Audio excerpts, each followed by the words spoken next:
los insectos juegan un papel supremamente importante. Un ecosistema que está en ausencia de insectos, pues es un ecosistema que está claramente desequilibrado. Nos hemos olvidado de la vida del suelo en sí, de la diversidad, como mencionaste, la biodiversidad del ecosistema. Empiezan a retomar nuevamente aquí protagonismo aquellos que habían sido invisibles todo el tiempo, que son los minúsculos, que son los microorganismos, que están allí pero que no los conocíamos, y como no podemos vernos, pues no podemos identificar cuáles son esas condiciones y esos beneficios que se están desarrollando. Mayor producción de forraje, que se traduce en más vacas por hectárea. Forraje más denso nutricionalmente, y lo que se traduce, por lo tanto, en mejor producción del ganado. Tenemos que conocer muy bien nuestro ecosistema, la dinámica de nuestro ecosistema en todo el año, cómo funciona, cuál era el ecosistema original. Hola, hola, queridos bioproductores, muy buen día para todos en el horario que ustedes nos estén escuchando. Bienvenidos a este nuevo episodio del podcast de Agrobiota, donde hablamos de microbiología, sostenibilidad, hablamos de agricultura, de tendencias agrícolas, de conocimientos ancestrales y demás. Y el día de hoy estoy muy feliz porque pues cuento con la fortuna de tener a una de las personas que más saben de ganadería regenerativa desde mi punto de vista en Latinoamérica, y él es Daniel Suárez.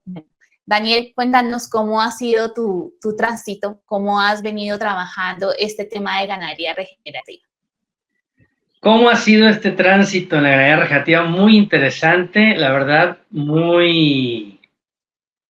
con muchos, como dicen los mercadólogos, con muchos momentos wow.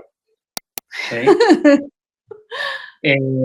Y creo que esos momentos wow no van a dejar de venir, porque a final de cuentas esos momentos vienen de nuevos aprendizajes, de nuevos, yo no he descubierto nada, no lo he descubierto para mí, pero pues la información ya está, ¿no?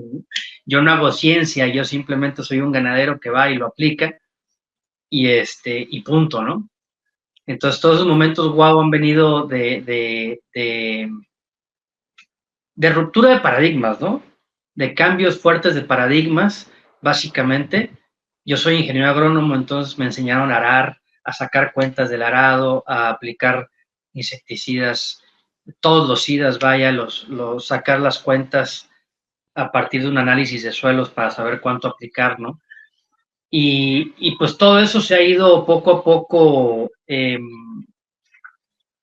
digamos que derribando, ¿no? Una vez que empecé a enfocarme, a trabajar con la naturaleza, pues todo eso se va derribando y te va diciendo, quítate hasta un lado, eso no, pum, quítalo aquí. Y esto es así como está funcionando, ¿no?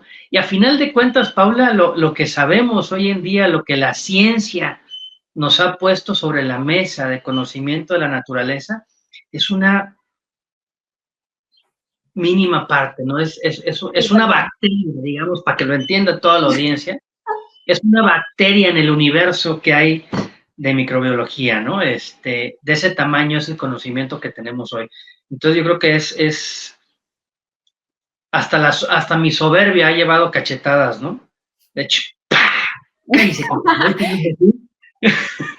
Bueno, así suelen ser definitivamente los aprendizajes que tenemos cuando salimos desde el punto de vista técnico del aprendizaje, donde tenemos todas las bases, todos los fundamentos, o bueno, creemos por lo menos tenerlas, y nos damos cuenta efectivamente que una cosa es el aula o una cosa es lo que se trabaja en investigación y otra cosa es las condiciones que nos encontramos en campo y cuáles son esas características. Y siempre lo hacemos de repente basados en que el conocimiento es lo que nos lleva y nos va a sacar adelante, pero la naturaleza muy amablemente nos enseña cómo realmente podemos empezar a trabajar. Y a mí me parece maravilloso el hecho, Daniel, de que tú, siendo ingeniero y además ganadero, me parece que desde la práctica lo que hiciste fue aprender de ganadería regenerativa, ponerlo en práctica, y ahora compartes ese conocimiento con productores o con ganaderos que quieran realmente empezar a establecer este camino y esta condición en sus proyectos. Últimamente creo que has viajado mucho, si quisieras contarnos un momento de cuáles han sido estas travesías últimas que has dado en este último año por lo menos. ¿Cómo te ha ido y cuáles son esas condiciones que has visto de cambio? Bueno, sí, muy pronto, cuando empecé con la ganadería regenerativa, empecé a conocerla y a estudiarla, obviamente, y a aplicarla en mi propio rancho, en mi propia finca. También descubrí otra cosa que me encanta compartir, que me encanta explicarle a las personas. Y no solo eso, sino que además me gusta hacerlo de manera muy simple. ¿Sí? ¿Para qué enredar algo cuando la gente ya traemos un circo en la cabeza, ¿no? Entonces, en eso me he enfocado, en simplificar las cosas, y me ha llevado para muchos lados esta nueva profesión. Me ha llevado para bastantes lados. El año pasado estuve en Nicaragua, en Costa Rica, en Colombia. ¿En dónde más anduve? El año pasado, en varios lugares Haces aquí en México. En México, sí, hacen bastantes talleres. Y bueno, en vista de eso, a mí me gustaría que habláramos con relación, Daniel, a cuáles son esos principios fundamentales de ganadería regenerativa que nosotros como productores agrícolas y pecuarios deberíamos tener en cuenta, ¿verdad?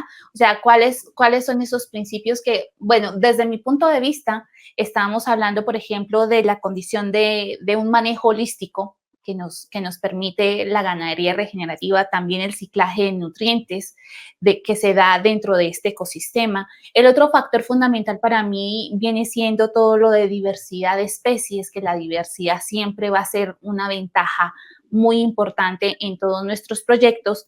La cobertura del suelo, que va a permanecer y que va a proteger ese recurso que queremos manejar en ganadería regenerativa, y por supuesto todo el tema que tiene que ver con el manejo de nuestros animales, ¿verdad?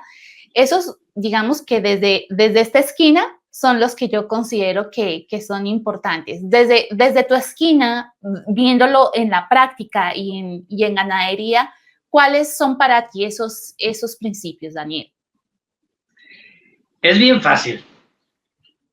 Los principios con los que opera la naturaleza. Así de sencillo. ¿Sí? Sin más. Sí, y mucha gente me pregunta, oye, Daniel, ¿puedo hacer esto en ganadería regenerativa? Le digo, puedes hacer lo que quieras, a final de cuentas. Total, Pero si es pensando implementar, entorpece de alguna manera algún proceso natural que está sucediendo en tu suelo, en tu ecosistema, en tus animales, pues frénate. ¿Sí? Frénate y repiénsalo. Definitivamente, ¿no? Y sí, obviamente, pues casi todo viene del suelo, ¿no? A final de cuentas, nos hemos olvidado en los últimos 80 años, 70 años, la Revolución Verde para acá y un poquito antes tal vez, pero la intensificamos en los últimos años. Nos hemos olvidado de la vida del suelo en sí, de la diversidad, como mencionaste, la biodiversidad del ecosistema. Entonces, hemos arrasado, hemos hecho una ganadería y una agricultura muy simplistas, ¿sí? Viéndola a través de un huequito nada más, la foto completa, y pues nos perdemos todo el escenario y luego no sabemos por qué las cosas salen mal. Pues compadre, ¿cómo quieres que salgan bien si viste la foto por un huequito, no? No viste todo el paquete completo. Y nos falta mucho para ver el paquete completo. Bueno, lo estamos viendo más, no lo conocemos bien, ¿no? Dicen por ahí, hay una frase que me encanta, que dice, el ojo no ve lo que el cerebro no conoce. ¿Sí? Entonces podemos tener ahí enfrente todo, y se las pongo muy fácil, ¿no? Que te pongan una página o un letrerito de un número de por ejemplo, sucede mucho en los elevadores de hoteles, ¿no? Te ponen los números en braille. Quita los números escritos, que te queden los puros puntitos, a ver cómo lo estás viendo, sabes que es braille, pero no sabes leerlo. ¿Sí? No tienes ni idea. Igual estamos con la naturaleza, ¿no? Nos falta mucho por aprender, y por eso hablé hace rato de las cachetadas que me ha dado la naturaleza a la soberbia, ¿no? No lo sé, pero sé que ahí está.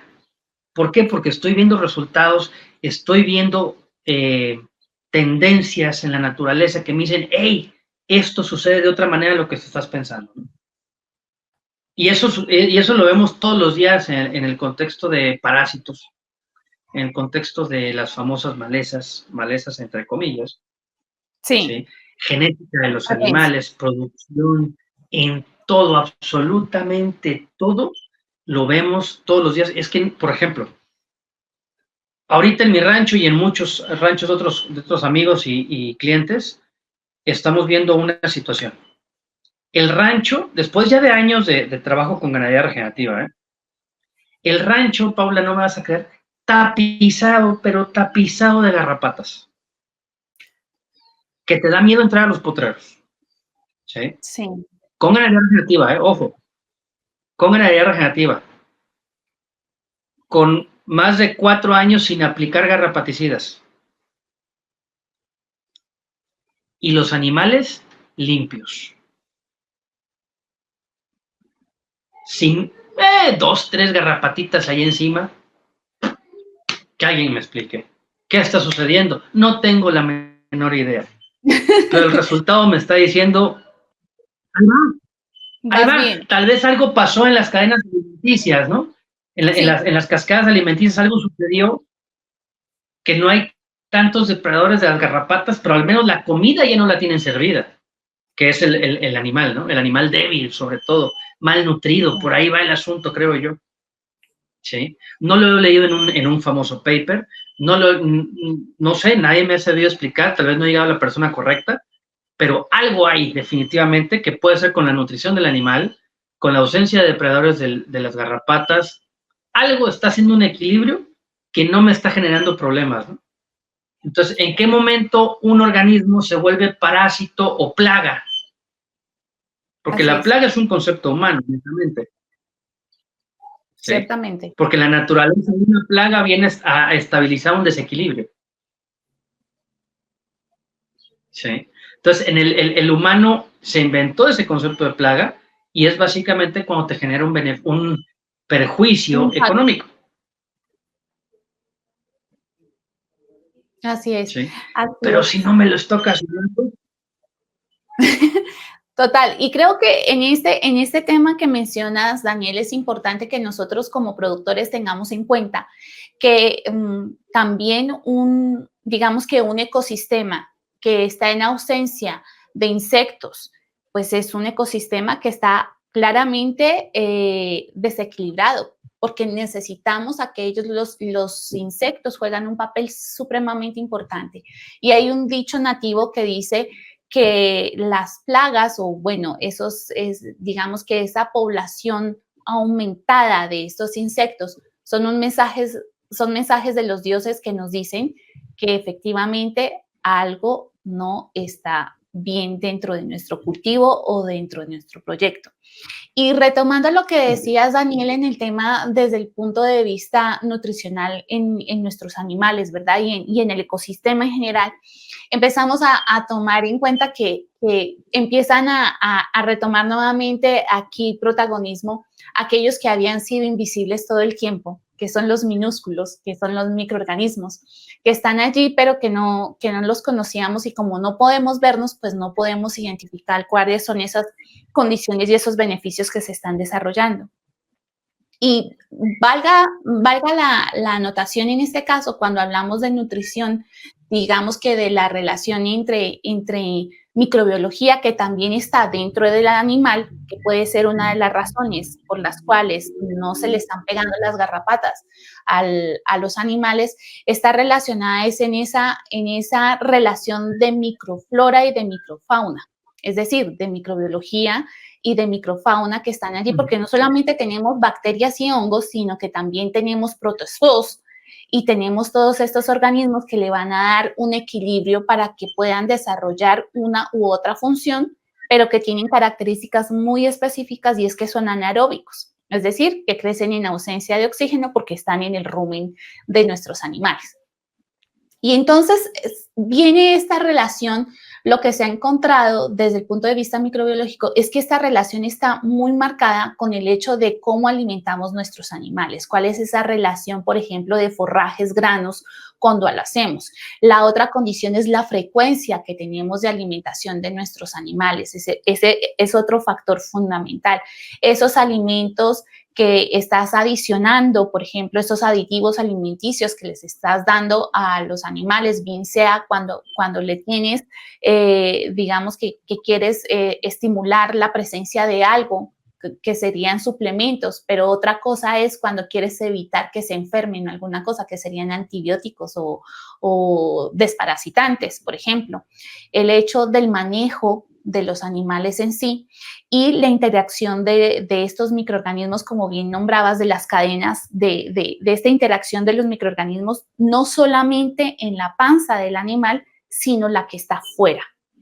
Entonces, exacto, porque no es lo uno ni lo otro, sino es lo uno y lo otro. Entonces, desde ese punto de vista, Daniel, yo te he escuchado decir muchas veces el impacto que tienen, por ejemplo, las arbences dentro de los sistemas de pastoreo que están en nuestro medio. Y una cosa que me llama particularmente la atención, y esto que explicas, que yo lo retomo y confirmo, es que las vacas tienen el laboratorio bromatológico en su hocico. Quisiera que nos explicaras un poco más para aquellos que no estamos tan enterados del tema y que nos pudieras contar cómo funciona esto. Sí, a final de cuentas, Paula, todos los animales tenemos un laboratorio bromatológico. Nada más que, como bien dicen, lo que no se usa se atrofia. Nosotros, no es que lo tengamos dañado, sino que no sabemos leerlo, ¿no? Por toda la manipulación que hemos tenido de alimentos y, en fin, tantas distracciones que tenemos, ya no sabemos leer con la lengua ni con la nariz, ¿no? Nos vamos a puro ojo. y ya nos han truqueado tantos los alimentos que no sabemos identificar, vaya, que nos engañan la lengua, ¿no? A final de cuentas.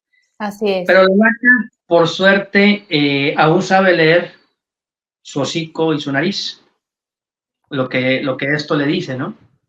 Y es increíble cómo la vaca puede seleccionar cuando tú le das chance, porque es uno de sus mecanismos, a final de cuentas, el seleccionar por términos de eficiencia, ¿no? La vaca te identifica en fracciones de segundo qué planta o qué fracción de la planta que tiene enfrente o de las plantas que tiene enfrente es más nutritiva, le conviene más comerla y sobre esa se va. ¿Sí?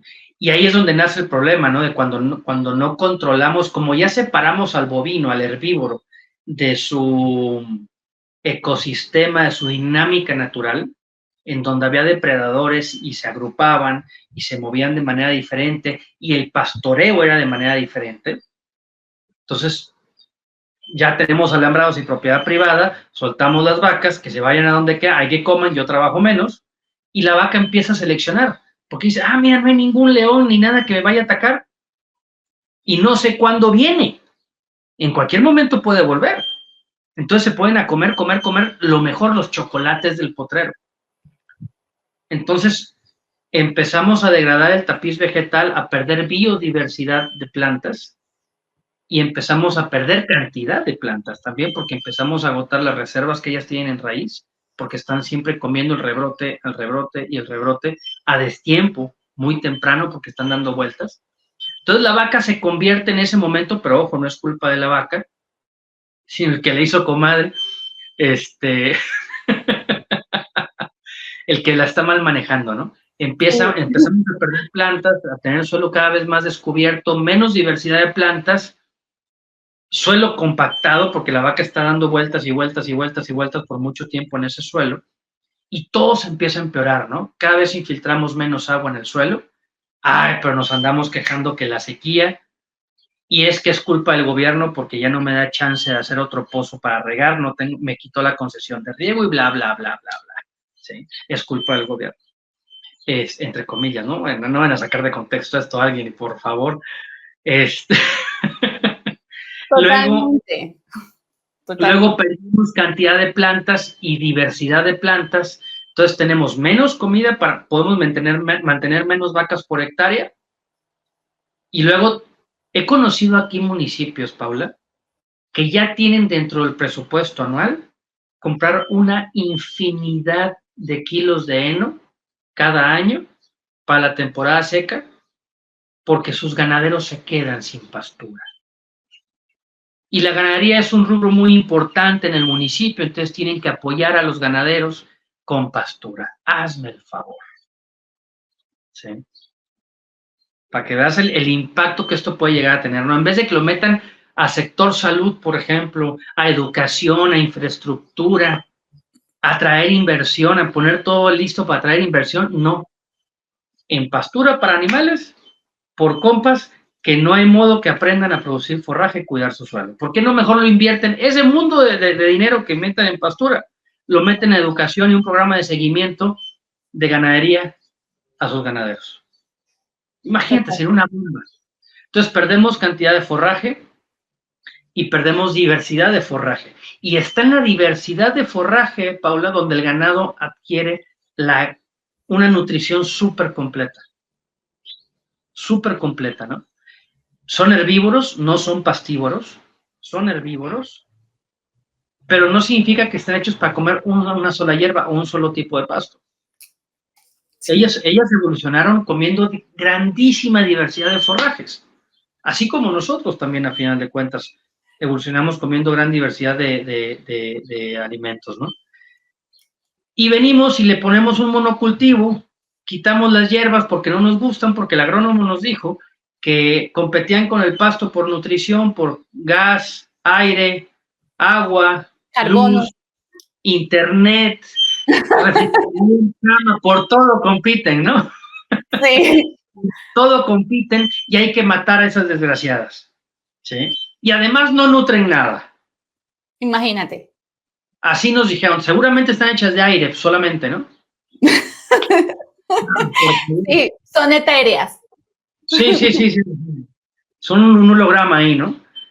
Entonces, las matamos y dejamos a la vaca con unas cuantas plantas ahí en el campo y por supuesto su nutrición se va al suelo. Vaya, no se va al suelo, se cae. Sí, total. ¿Sí? Y ahí es donde viene el incremento de costos porque tenemos que andar trayendo una cantidad, cerros de minerales en todas las formas que se las podamos poner a la vaca, inyectados, orales, como sea. Se nos van los costos al cielo y luego, ¿qué minerales? ¿Sí? No es que tienes que ser específico, pero como somos bien flojos, no sacamos muestras, no hacemos nada, ¿sí? Agarramos mezclas, recetas genéricas para todo México, por decir algo. ¿Sí? Y luego no entendemos por qué está tan baja nuestra producción, porque unas vacas funcionan y otras no. Porque la nutrición está hecho un relajo. Queremos poner la nutrición a partir de una etiqueta y eso no puede ser. Nunca va a ser tan eficiente como la nutrición directa del suelo con biodiversidad. Nunca. ¿Sí?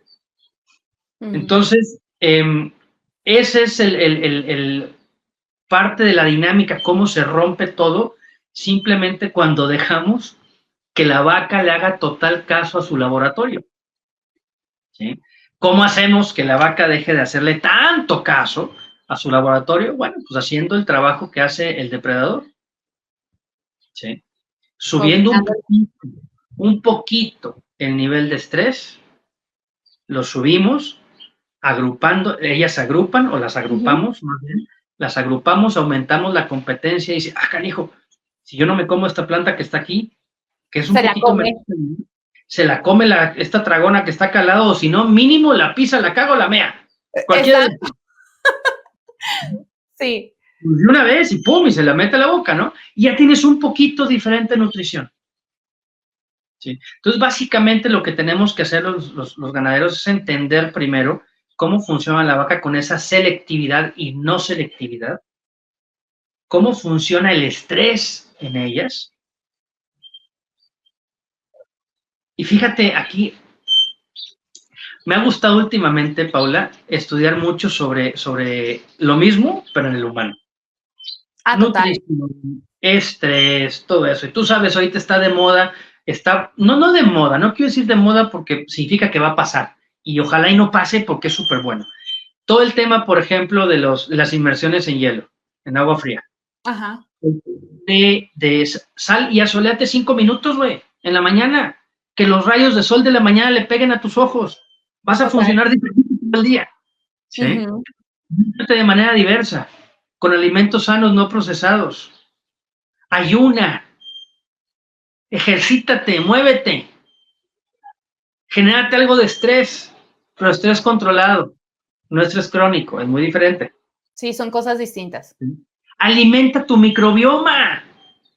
Es increíble lo que se logra cuando alimentas tu microbioma, cuando te expones a naturaleza, comes cosas que alimenten a tu microbiota. Uh-huh. Es increíble lo que sucede. Es exactamente lo mismo con la vaca. Básicamente, la naturaleza, tú sabes, trabaja con ciertos patrones de diseño. Sí, son sistemas. Eso no tiene nada de raro. Está diseñado con el mismo patrón, trabaja igual, básicamente. ¿Sí? Básicamente trabaja igual. Y donde le hemos metido más ganas al estudio es en el humano, obviamente. Entonces, si empezamos, por ejemplo, yo invito a que la gente lea del microbioma humano, por ejemplo. Uh-huh. ¿Sí? Que lea, que entienda, que escuche entrevistas. Hay millón de información de lo que implica tener una microbiota diversa en todo el cuerpo, pero no solamente intestino, en todo el cuerpo, en los ojos, en la nariz, en la boca, en la piel, en el pelo, en las plantas de los pies, en las uñas, en la boca, en la garganta, en el estómago, en el intestino, en todos lados. Somos un mundo de microorganismos, o sea, somos más microorganismos que células. Exacto.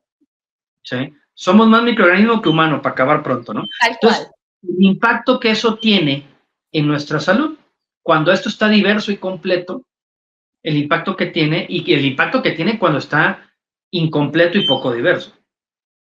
Bueno, la vaca trabaja igual. Para hacerlo corto. Para hacerlo pronto. La vaca trabaja idéntico. El suelo trabaja idéntico, hombre. Es la misma vaina, somos lo mismo, funcionamos igual. La vaca, ¿de dónde agarra todos los bichos que tienen el rumen? Del suelo, de las plantas, del ecosistema. De lo que se Lo alimenta. bonito de la vaca, que aquí que es algo que los agricultores específicamente casi no consideran, o muy pocos consideran, es la potencia o la gran oportunidad que tienen al tener ganado. Así es. Sí. Es que tienen Porque un bioreactor gratis. No sé si ya intentaron en algún momento tener un reactor de Ajá. reproducción de microorganismos en la finca. ¿Sí? Todo lo que implica controles de temperatura, controles de oxigenación, controles de acidez, minerales, los bichos que vas a meter en el reactor, todo ese circo, ¡wow! Es una parafernalia brutal.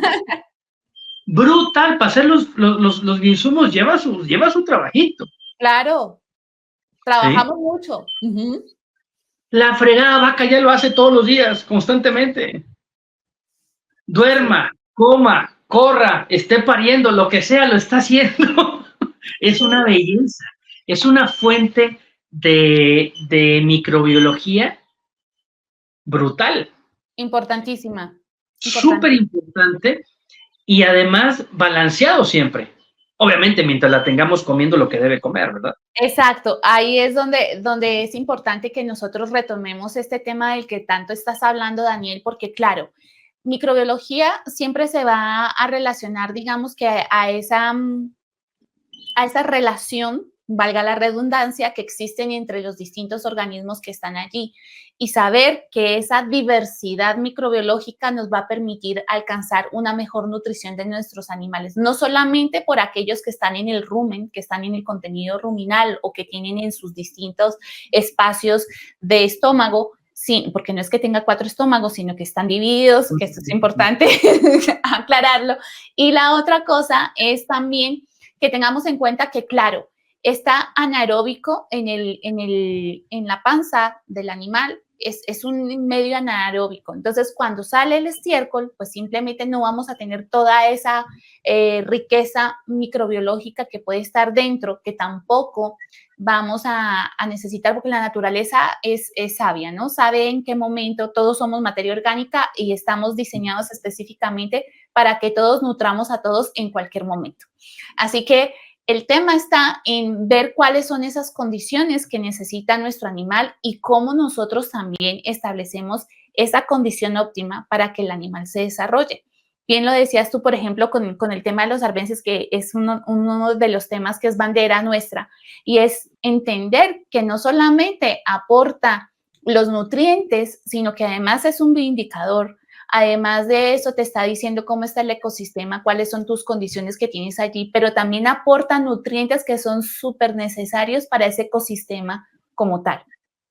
Entonces, la planta se trabaja así, sí. ¿Sabes qué? Ahorita se me vino a la cabeza, ahorita que dijiste esto de las arbences. Y volviendo a la primera pregunta que me hiciste, de los principios de la ganadería regenerativa y de la agricultura y de todo, a final de todo, de cuentas, sí. De la naturaleza. Que tenemos que entender los que estamos gestionando suelos, hierbas, animales, estamos gestionando un ecosistema, y se nos ha olvidado mucho, se nos ha olvidado mucho ese concepto, es el de sucesión ecológica. Total. Total. El momento que lo internalizamos, lo entendemos, lo aceptamos, ¡wow! ¿Cómo se facilita la vida? Total. Es increíble porque ya cada planta que sale en un sitio, entiendes que ella está ahí por algo. Bueno, el de sucesión, esa es una. Y si le pegas el del banco de semillas del suelo, ¡wow! Así es una belleza, porque el suelo está repleto de semillas. Tapizado de semillas viables esperando condiciones. ¿Sí? Entonces, si esa planta está ahí, es porque su semilla ya estaba, obviamente. Dos, porque las condiciones de ese micrositio fueron para ella. Así es. Y la naturaleza le dijo, el suelo le dijo, hey, a trabajar, chica, que la casa pierde. Por favor, necesito de ti, aquí es para ti, tú eres la única que puede hacer el trabajo y necesito, ¿qué necesito? Glucosa, necesito fotosíntesis, necesito que rompas este suelo, esto es para ti. Yo quiero hacer fotosíntesis aquí encima, dale. Y ¡pum! Echa a andar esa planta, la emerge y ella empieza a trabajar para arriba y para abajo.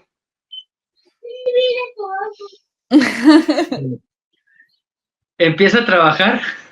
No hay problema. Trabajar para arriba y para abajo. Y lo bonito de esto es que con el concepto de sucesión entendemos que esa planta no está ahí eternamente. Así es. ¿Sí?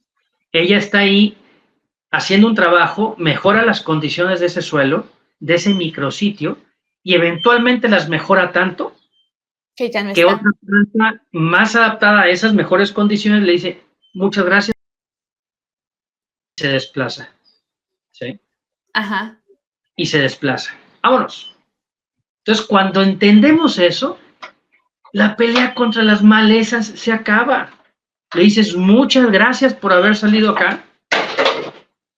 Ahora tengo que revisar. Lo que sí tenemos que hacer es entender, sentarnos a analizar en qué nos equivocamos, qué hicimos mal, qué hicimos diferente para cambiar esas condiciones de ese suelo, de ese pedazo de suelo, para estimular ese crecimiento de esa planta que estaba ahí, ¿no? Sí. Creo que esto que estás mencionando, Daniel, es algo que nosotros por lo menos martillamos mucho dentro del grupo de productores que trabajamos y con el grupo digamos que de estudiantes que tenemos continuamente, ¿verdad? Y es entender que esto es, como veníamos nombrando, es un sistema. Y dentro de un sistema, lo ideal es saber cuáles son los momentos de cada uno de estos organismos o de qué parte del proceso necesitamos empezar a trabajar y desarrollar. Y la otra condición también está en el hecho de que esto nos permite exactamente eso que tú estás mencionando, y es la trazabilidad. Entender qué fue eso que yo hice para que esa condición cambiara, porque es importante que tengamos claridad, queridos míos, que el tema está en que cuando nosotros ajustamos una condición, esa condición va a afectar el ecosistema. Ese ecosistema ya no es el mismo, tiene una característica particular y si nos quedamos pensando como hemos venido pensando hasta el momento, y es que todas las condiciones para todos los cultivos en cualquier parte son las mismas, pues simplemente estamos haciendo más de lo mismo que nos trajo aquí, ahora donde estamos. Entonces, es importante entender cuáles son esas condiciones y características que están allí. Y como decíamos hace un segundo, no tiene nada que ver únicamente con el hecho de las acciones que se generan fuera, dentro del animal, sino también el impacto que tiene sobre nosotros, porque estas relaciones están aquí no solamente desde el punto de vista nutricional, sino también desde el punto de vista de cómo se va trabajando este proyecto que nosotros tenemos, que se llama ganadería, y cómo empezar a trabajarlo. Y me gustaría saber, Daniel, desde tu punto de vista, ¿cómo ves tú qué son esos aspectos fundamentales que la ganadería regenerativa impacta para un ganadero, para un productor también? Porque pues igual, o sea, ¿cuáles son esos aspectos fundamentales que desde tu experiencia, desde lo que vives tú día a día como ganadero, pero que además ves con tantas personas con las que trabajas, con las que impartes tu conocimiento, cuáles son esos aspectos que se ven, digamos que afectados positivamente o beneficiados para cuando estableces un sistema de producción como la ganadería regenerativa? Fíjate, Paula, curioso, me acaban hace unos días de invitar a Venezuela, a Barquisimeto, a un congreso de ganadería tropical doble propósito, con la ponencia de los resultados de la ganadería regenerativa. Sí. Y básicamente lo que me estás preguntando, ¿no? Y para que esa ponencia no sea simplemente una explicación de lo que yo he vivido, una explicación, que no se vuelva una clase, vaya. ¿Sí? Total. Pues vamos a ver qué pasa. En vez de que sea una clase, quiero que sea una exposición de resultados. Tal cual. Y pues tengo una red bastante amplia ya de gente, de ganaderos que se han capacitado conmigo y gente que no se ha capacitado conmigo. Vaya, ya me he colado en la mente de muchos ganaderos. Sí. Y me puse a hacer una encuesta. Hice un formulario y está corriendo ahorita precisamente la encuesta. Precisamente preguntándoles eso, ¿qué resultados has tenido? Hay una serie de preguntas, ¿no? Carga animal, costos, insumos, qué prácticas has dejado de hacer, qué prácticas estás haciendo, todo eso. Mano de obra, cómo están las labores del día a día, todo eso, todo lo pregunté, basándome en lo que yo he percibido, obviamente, ¿no? Ajá. Para que ellos me dijeran si estoy bien o estoy mal y poder mostrar datos. Miren, son tantas fincas las que logré entrevistar en este periodo, de tal tamaño hasta tal tamaño, de tal lugar hasta tal lugar, en tales ecosistemas, porque hasta el ecosistema estoy preguntando. Y tiene todo el sentido. Es que a veces pasamos por alto, Daniel, la importancia que tiene esa condición en donde tú estás, perdona que te interrumpa, esa condición donde tú estás y donde realmente esas características geográficas de suelo, de clima, de nosotros, que somos el factor que genera más cambios y más impactos, cómo se está desarrollando y ver y lo que vamos a encontrar, nosotros hacemos lo mismo con el tema de los bioproductores, lo que encontramos es que el factor que siempre cambia todas las condiciones somos nosotros. Y entonces, claro. Y entonces es ver cuáles son esas características que de repente, como bien decías, no solamente desde tu perspectiva, porque no se trata de clases, sino ver el panorama general, que es muy importante para entender cuál es la situación, cómo se ajusta para los proyectos como tal, porque pues cuando hablamos de proyectos hablamos de sustentabilidad y no solamente desde el punto de vista ambiental. Cuando hablamos de sustentabilidad tenemos tres pilares importantes: el económico, el ambiental y el social. Si dejamos cualquiera de estos por fuera, pues simplemente no podemos hablar de sustentabilidad porque no estamos teniendo el ecosistema como tal en consideración. Y ahí creo yo que ha radicado siempre las metidas de pata que llevamos, ¿verdad? Las soberanas metidas de pata, claro. Sí, Entonces, sí. te termino de contar de la encuesta rápido y respondo a tu pregunta. Por favor. Estoy pensando en ecosistema, altitud sobre el nivel del mar, todo lo estoy preguntando. Precipitación, obviamente mucha gente no tiene muchos datos, pero estoy poniendo rangos más o menos que tengan idea. Y está bien interesante los resultados. Básicamente, les resumo rápido, ¿qué es lo que se obtiene? Mayor producción de forraje que se traduce en más vacas por hectárea. ¿Sí? Forraje más denso nutricionalmente, lo que se traduce en menor costo de insumos nutricionales y lo que se traduce en mejor sanidad del ganado y lo que se traduce, por lo tanto, en mejor producción del ganado. ¿Sí? Se aumenta cobertura de suelo, se reduce compactación, se aumenta infiltración de agua. Dicen por ahí que no, lo importante no es cuánto te llueva, sino cuánto puedes infiltrar en tu suelo. De eso poco o mucho que te llueva. ¿Sí? En términos de costos, se reducen costos.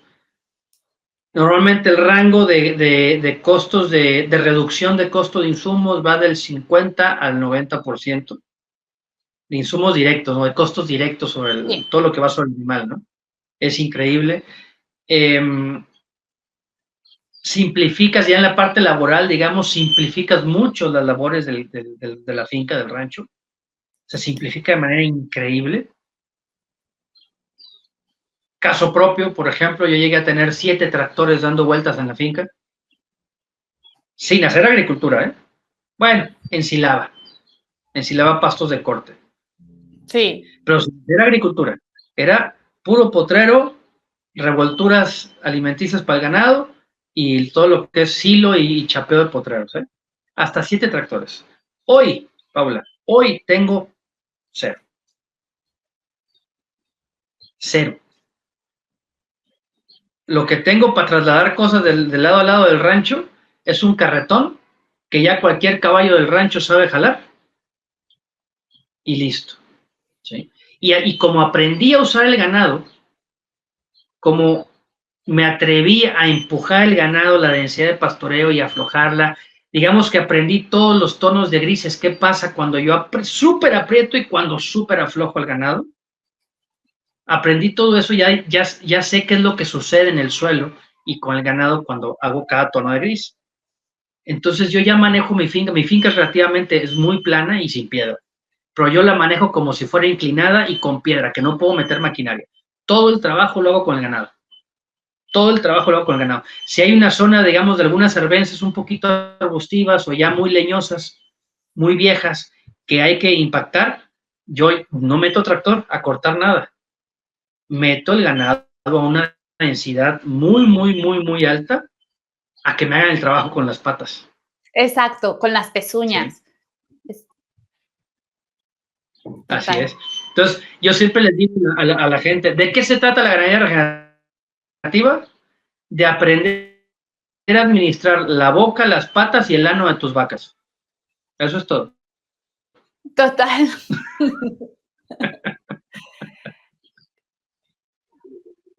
Así de fácil.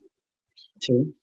Pero bueno, siguiendo con la pregunta que me hiciste, ¿se reducen, se simplifican las labores? Se simplifica, híjole, es que todo es mucho más sencillo cuando entiendes incluso los mismos ritmos de tu ecosistema durante el año, porque hay una temporada del año que es mucho más dinámico y otra que es mucho menos dinámico. Cuando entiendes eso es, hombre, sí es cierto. Entonces aprendes a trabajar, la planeación es mucho más fácil, ¿sí? Y se nos ha olvidado una cosa que normalmente se olvida, Paula. Hemos hablado ahorita del suelo, el ecosistema y nuestro trabajo. Y en agricultura también se olvida mucho. ¿Y el bicho que estoy produciendo qué? La planta, la vaca, el árbol, lo que quieras. ¿Qué? ¿Ese qué? Ese animal, esa planta, trae una genética.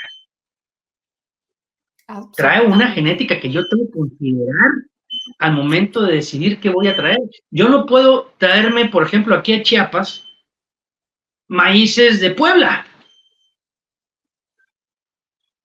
¿Sí? Yo estoy aquí en Chiapas, aquí a 500 metros, el rancho está a 800, Puebla tiene sierras de 2000 y cacho metros, no puedo hacer eso. O llevármelo a la costa de Chiapas o la de Oaxaca, no puedo hacer eso. ¿Sí? Pero cuando nos olvidamos de la genética y queremos poner cualquier cosa en donde sea y pretender que produzca, es cuando empezamos también a caer en una serie de vicios, porque te dicen, no, es que tienes que darle comer a la planta, tienes que darle comer a la vaca, tienes que nutrirla bien, es tu culpa porque no produjo. Y no es Ah, solamente eso. ¿y qué hago? Mira, no te preocupes, aquí está esta botellita, esta bolsita o esta cajita que todo te lo soluciona. Y mira qué bonita etiqueta, mira, este folleto está muy bien hecho, mucha investigación. Sí, investigación, pero que va para otro lado. Que va para otro lado. Me aleja mucho, mucho, mucho en lo que en realidad, en el fondo, necesito y debo querer. Sí. Pues nunca nos olvidemos de la genética, es bien importante. Yo estaba en el extremo opuesto de la ganadería. Yo estaba con pardas, con suizas americanas lecheras, Ajá. en trópico, ¿sí? Con pastos, comparado con lo que ellas evolucionaron toda su, no sé cuántos miles de años, las pardas, en Suiza, en Sí. los Alpes, imagínate eso, Ajá. con pastos muy pobres para ellas, con suelos, más bien con un clima súper, súper agresivo para ellas. Imagínate, tengo una pequeña estación meteorológica en el rancho, inalámbrica, Ujú. y en junio del 22 o el 21, algo así fue, no recuerdo bien, tuve un registro de un pico de sensación térmica, Paula. Chéchate, es increíble, no temperatura, sensación térmica, combinación de temperatura y humedad, Sí, sí. de 59 grados centígrados. Ay, no, absurdo. Es un a cielo abierto eso. Tal cual. Me puse a revisar porque dije, no, esto fue un error de la estación. Me puse a revisar los datos porque me manda datos cada minuto, cada medio minuto y así. Me puse a revisar y en ese momento, 2 horas antes había llovido. Ese pico fue a las 3 de la tarde. Sí. 2 horas antes había llovido un buen aguacero, como de 20 milímetros a fuerte. No tiene medidor de radiación solar, pero sí tengo el anemómetro, el de viento. No había una gota de viento y seguramente no había ni media nube, y es en las fechas que yo tengo el sol bien vertical, pleno verano. Sí. Pues imagínate, todo el agua abajo, ni una nube, los rayos solares lo más fuerte del año y sin viento, pues ya, no necesitas invernadero. No, para nada.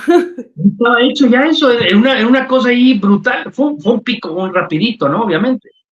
Pero imagínate esas vacas con una chaqueta de pelos encima de este largo, denso, porque ellas tienen todas las herramientas para estar en el frío, no en el calor. Con el rumen trabajando, produciendo un calor increíble, increíble. ¿Sí? No, pues sí, que qué buen negocio estaba yo haciendo. Con garrapatas, toda la cantidad que ellas producían más garrapatas que leche. ¿Sí? Era increíble, increíble. Por supuesto que no iba yo a producir nada, ¿no? Entonces yo estaba totalmente extraviado en esa parte, en el extremo opuesto. Y cuando entendí eso, pues mi vida se empezó a facilitar de una manera ya muy, muy rápida, ¿no? Increíble. Sí, Entonces, nunca nos olvidemos la genética ni en agricultura ni en ganadería. exacto, eso te iba a decir, porque es importante tener, o sea, el tema está en que muchas veces olvidamos la importancia de conocer todos los actores que tenemos en un ecosistema.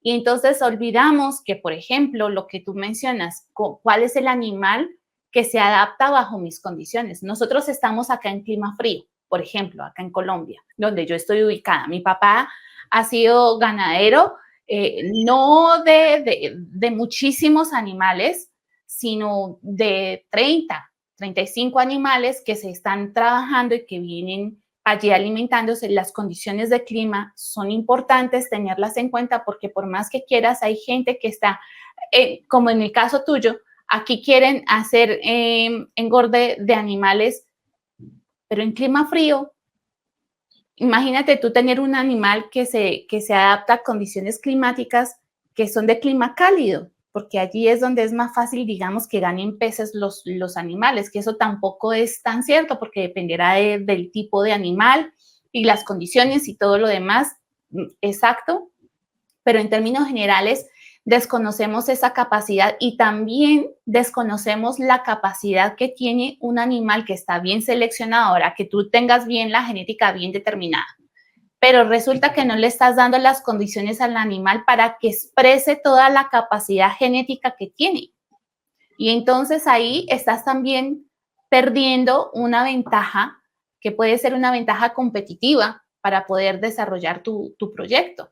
Si, por ejemplo, en una planta tenemos productores de cacao, imagínate que tenían 20 mazorcas y ahorita con el manejo de los bioinsumos y con el manejo que estamos recomendando, tienen 320 mazorcas, un árbol.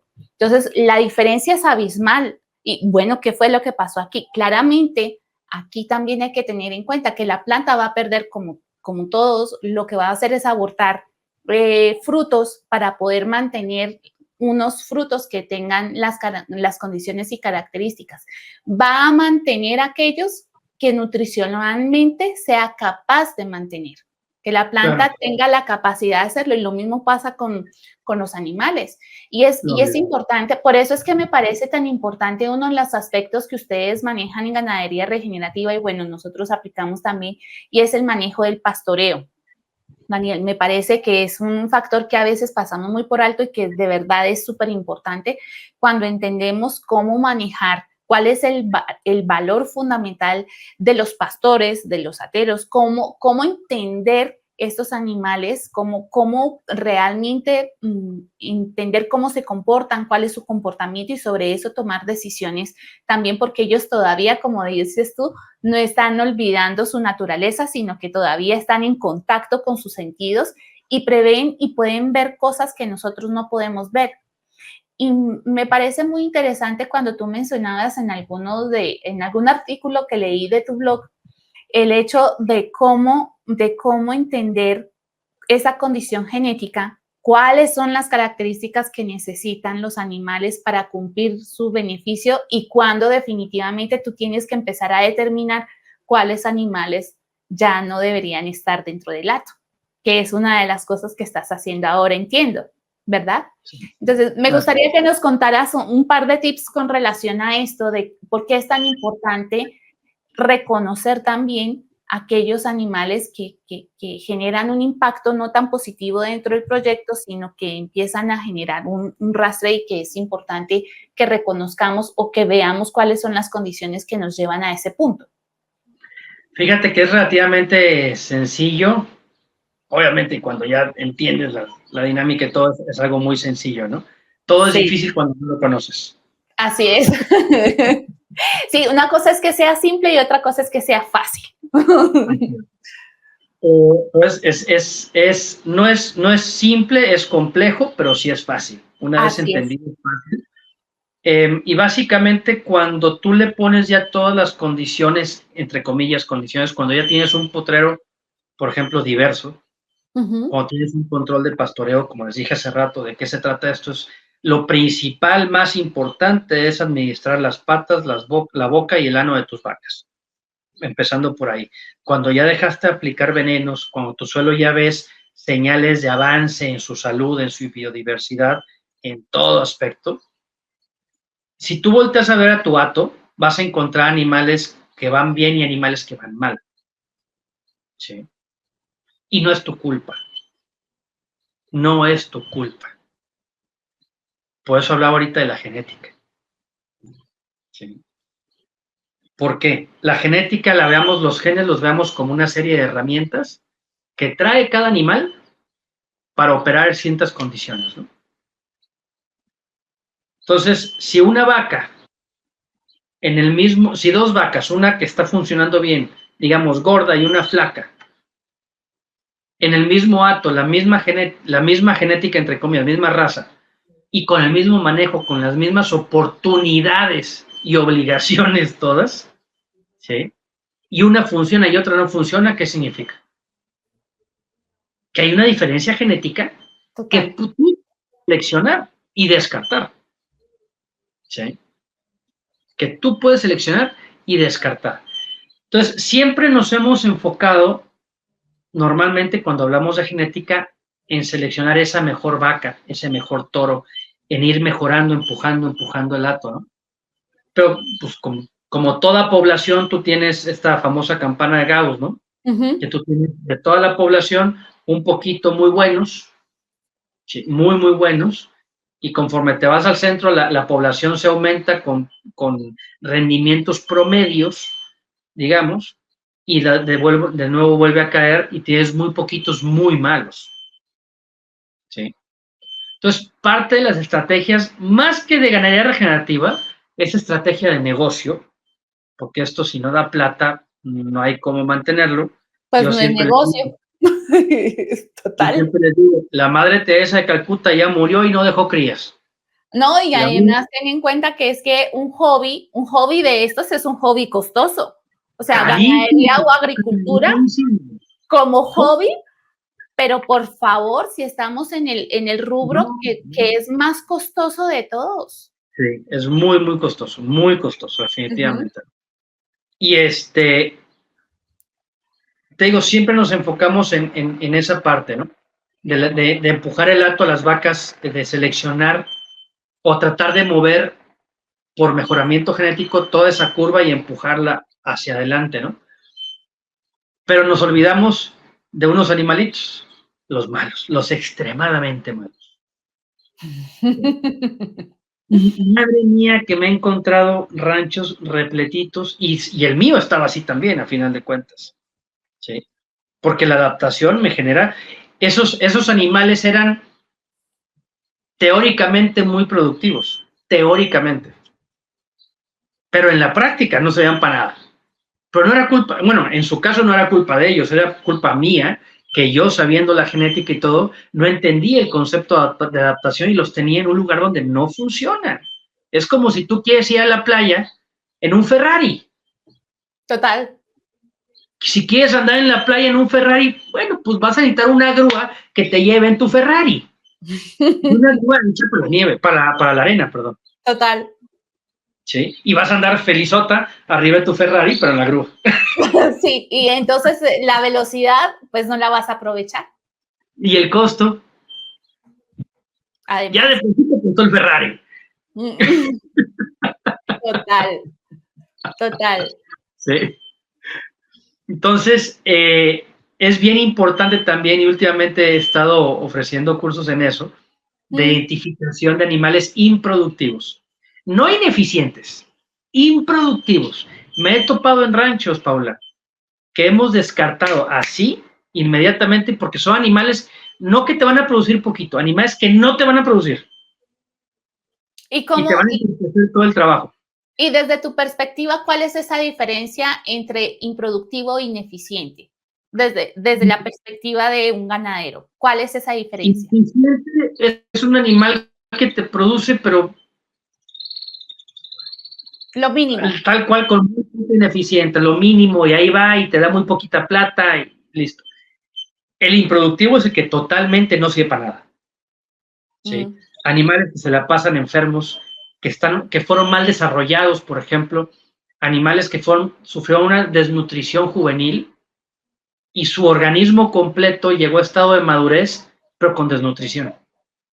Y tú ya lo puedes ver ya de grande, ya gordito y brilloso y todo, pero su proceso de creación, digámosle así, fue incompleto.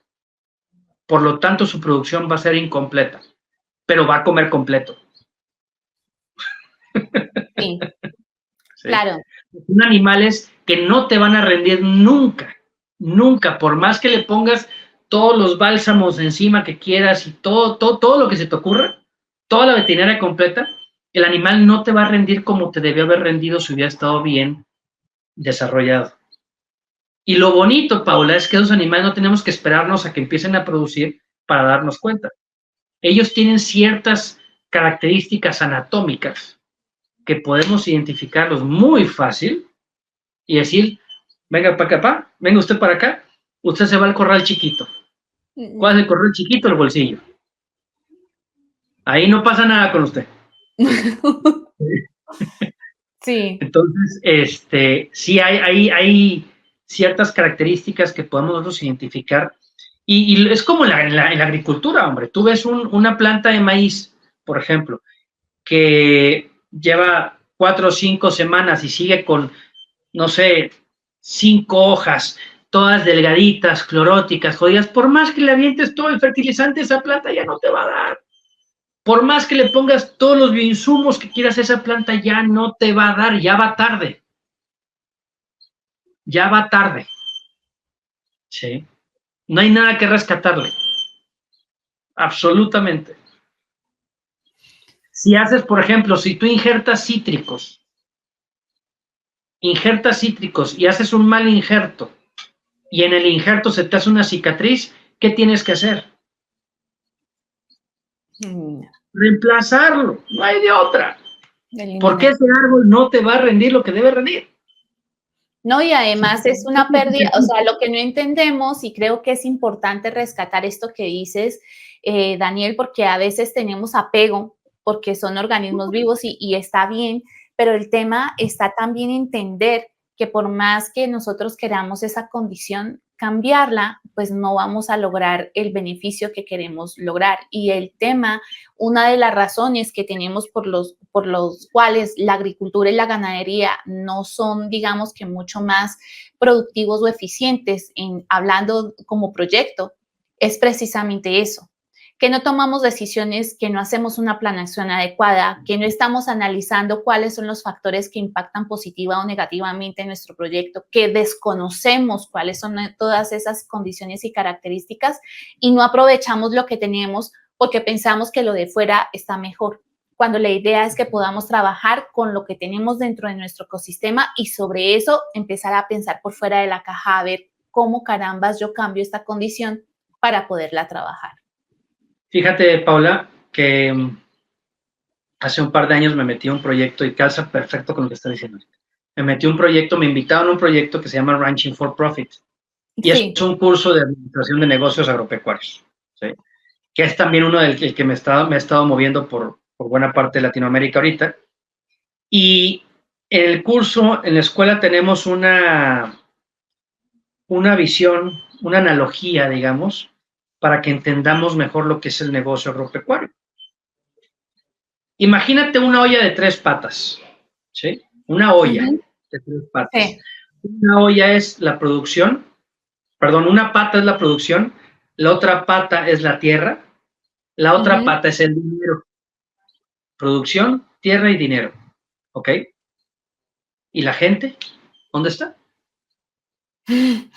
Bueno, la gente está dentro de la olla. Adentro. La gente es la sopa. ¿Sí? Sí. Y con esto, ¿qué interpretamos? Primero, que si tú te enfocas, digamos, en la parte de la tierra, vamos a regenerar la tierra, listo, regeneramos, increíble. Nos enfocamos solo en la tierra. Esta pata la alargamos, ¿y qué pasa con la olla? Se desbalanza. ¿Y qué pasa con la sopa? Se cae la gente. Se va saliendo, sí. Si te enfocas en el dinero, ¿qué pasa? Estira esa pata y la gente se cae porque te enfocaste en el dinero, pero te comiste la tierra y la producción y chao. ¿Y qué pasa si te enfocas en la producción? Lo mismo. Ya sea que te enfoques, la largas o que no te enfoques y la acortas, se cae. ¿Sí? Pero con esto nos gusta poner a la gente a contarles esto porque se ponen a pensar. Un negocio, y ahí es donde caemos mucho en el digamos, del vicio en la ganadería y en la agricultura. El negocio está para cargarnos a nosotros. no nosotros para cargar el negocio. Y con todo ese apego que tú mencionas ahorita, ay, es que es la hija, es nieta de la primer vaca que me regaló mi papá, la chonita. Oh, y te empiezas a indultar un montón de animales inútiles que no sirven para nada, ¿sí? Y terminas comiéndote el negocio completo. Y nunca te preocupas por, el negocio que inició mi abuelo hace tantos años, lo estoy manteniendo, ¿no? Por mantener un poco de vacas, un poco de animales, por sentimentalismos. No, es que no, ya va a parir, ya va a parir, ya va a parir. Te llevas el negocio completo. ¿Sí? Entonces, con esa analogía de la olla de 3 patas, que a mí me encanta, ojalá y se la lleven y la adopte todo el mundo, es básicamente para hacer entender que todo negocio agropecuario tiene que enfocarse en 3 cosas: dinero, producción y tierra. Y que la gente está dentro de la olla. El negocio está para cargarnos a nosotros, para cargar nuestro estilo de vida, no al revés. En el momento en que nosotros cargamos el negocio, la cuenta regresiva ya inició. Así es. Es el sonido del avión cayendo. ¿Sí? O sea, de verdad es que cuando nosotros como productores no tenemos en cuenta todas estas condiciones, empezamos a tener retos como estos y es importante. No se trata de crueldad, ni se trata, a ver, vamos a ponerle términos reales al asunto y necesitamos ser sensatos en lo que estamos haciendo. Pero para eso necesitamos criterio. Necesitamos entender cuáles son esos aspectos importantes que me van a llevar a mi producto o a mi proyecto de aquí hasta más arriba, que sea mucho más rentable, mucho más productivo y entender cuáles son esas condiciones. Cuando empezamos a analizar todas esas condiciones desde los aspectos más tempranos, vamos a mejorar esa genética de la que hemos venido hablando o esa condición que está ahí y todos los individuos que vamos a tener dentro del ecosistema van a estar funcionales, activos y productivos. Y allí vamos a tener solamente ventajas. Así que creo que es una consideración importante que nos dejas acá, Daniel, porque creo que a veces lo pasamos por alto. Y definitivamente creo que es uno de los aspectos más importantes que deberíamos tener en cuenta. Y fíjate, en estas condiciones, a mí me gustaría saber, pues, el tiempo se ha pasado un montón y te agradezco de verdad el tiempo que nos has dedicado y que nos has regalado tan generosamente a todos. Me gustaría saber qué de esto que hemos hablado, qué te gustaría que nosotros nos quedáramos para entender el sistema de ganadería regenerativa como tal, qué cosa importante debemos tener en mente cuando queremos trabajar con ganadería regenerativa y segundo, cuáles serían esas 3 cosas, los infaltables de la ganadería regenerativa que debemos contar cuando estamos en un proyecto de este tipo. Bien.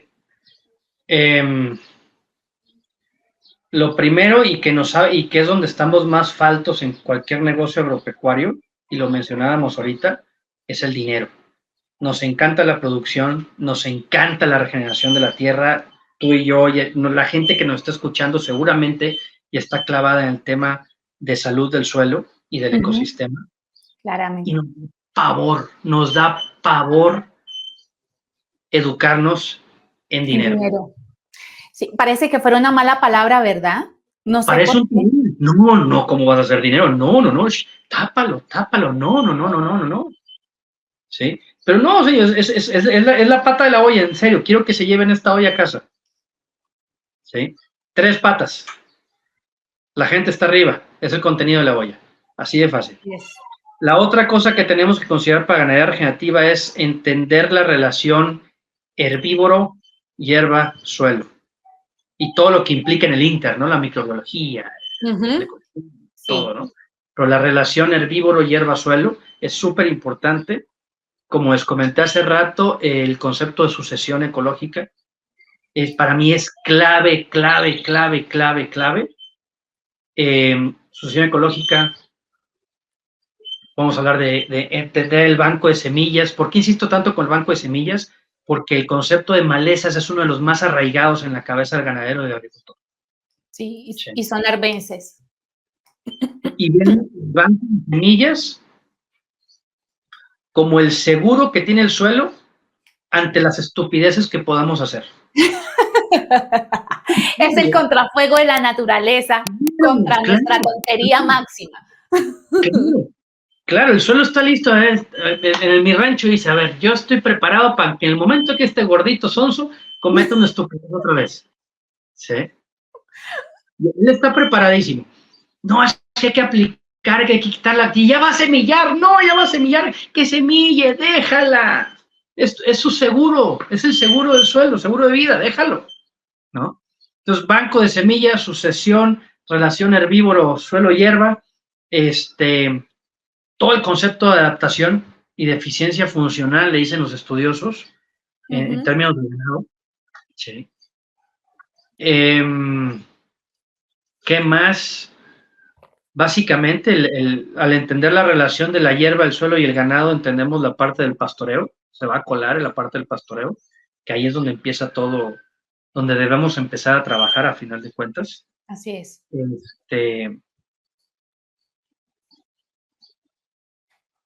Nos olvidamos siempre de qué es lo que quiere nuestro suelo, ¿no? Siempre cuando vamos a empezar a producir algo, por ejemplo, digamos, gallinas de huevo.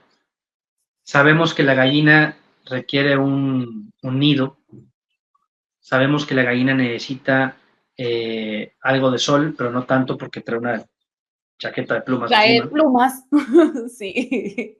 Necesita sombra, muy buena sombra, agua suficiente, necesita donde poder darse baños de polvo, ¿sí? Ya sea que le pongas una camita ahí con arena o mezclada con ceniza, por ejemplo, o que salga al aire libre pero que tenga acceso a un baño de tierra. Sí, que se vaya a su spa. Así es. Perchas, ¿sí? Entonces tenemos toda esa lista de requerimientos que tiene la gallina y lo que nos puede ofrecer. ¿Y el suelo? ¿Cuándo nos preocupamos de él? ¿Cuándo nos preocupamos por él? ¿Sabemos qué necesita? ¿Sabemos qué ocupa para funcionar de manera correcta y plena y poder entregarnos todo su potencial, así como le ponemos toda la gallina a la vaca para que nos entreguen todo su potencial? ¿Qué tenemos que hacer para que el suelo funcione y nos entregue todo su potencial? Sí. Tenemos que conocer muy bien nuestro ecosistema, la dinámica de nuestro ecosistema en todo el año, cómo funciona, cuál era el ecosistema original en ese sitio donde estamos parados haciendo agricultura y ganadería. ¿Cuál era el ecosistema original? Les invito a que revisen la escala de la friabilidad propuesta por Alan Savory, ¿sí? Que te clasifica del 1 al 10 los ecosistemas entre extremadamente húmedo y extremadamente seco. Y toda la dinámica por la distribución de la humedad en el año. Bueno, toda la distribución de humedad del año y te explica qué es lo que sucede con el ecosistema y las prácticas que tú haces sobre ese ecosistema, qué resultados tienen en términos de sucesión, de biodiversidad, de cobertura de suelo, de infiltración de agua. ¿Sí? Es increíble, increíble la escala de la friabilidad. Les invito a que también la estudien. Es un concepto muy, muy interesante. Creo que con eso tienen tarea. Sí, eso estaba pensando. Ya tenemos deberes para poder empezar a trabajar y aplicar. Son conceptos que En me la parecen. siguiente entrevista, si quieres, nos aventamos otra lista. Claro que sí, en el siguiente episodio. Y qué bueno que podamos contar contigo para poder hablar de otros temas. Es que a fin de cuentas, cada uno de estos aspectos son universos muy grandes y que es importante empezar a trabajarlos. Y de verdad, Daniel, te agradezco muchísimo esto que nos has regalado. Yo me quedo, digamos que con varias cosas, por ejemplo, el ojo no ve lo que el cerebro no conoce, ¿verdad? O sea, no hay manera de hacerlo. De que nuestros animales son herbívoros, no pastívoros, ¿verdad? Que es importante también tener en cuenta.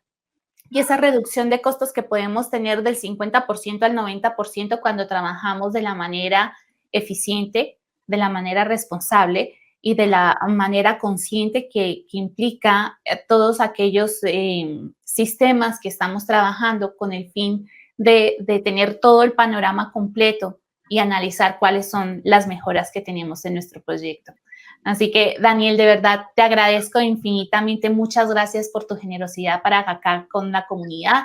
Que nos sigan acá en redes sociales, que nos den me gusta, que se suscriban y además de eso, que pues en la plataforma que nos estén escuchando, que nos pongan estrellitas para llegar a tener un alcance mayor. Les vamos a dejar información acá de Daniel, donde lo pueden encontrar, sus redes sociales, para que vean también el contenido de Daniel, que es maravilloso, a mí me gusta mucho. Y las otras cosas, las posibilidades de cursos y de aprendizajes que tienen con Daniel disponibles en los distintos momentos. Así que, de verdad, Daniel, muchas gracias por estar aquí. Gracias de corazón por lo que haces. Sé que lo haces cuando a uno le gusta algo, de verdad se le nota. Y creo que a ti te nota el amor por la ganadería. Siempre te he dicho que me encanta tu logo. Así que, bueno, en definitiva, hablaremos de este tema y otros más en nuestro siguiente episodio. Claro que sí, Paula, muchas gracias por la invitación y siempre, tú sabes, abierto a este tipo de conversaciones. Y te propongo para la siguiente visita aquí contigo, que espero que haya, ya me estoy autoinvitando. Pero no, de hecho, a mí me dio pena porque yo suelo acá, digamos que comprometerlos públicamente. Pero claro, ¿de qué tema quieres que hablemos?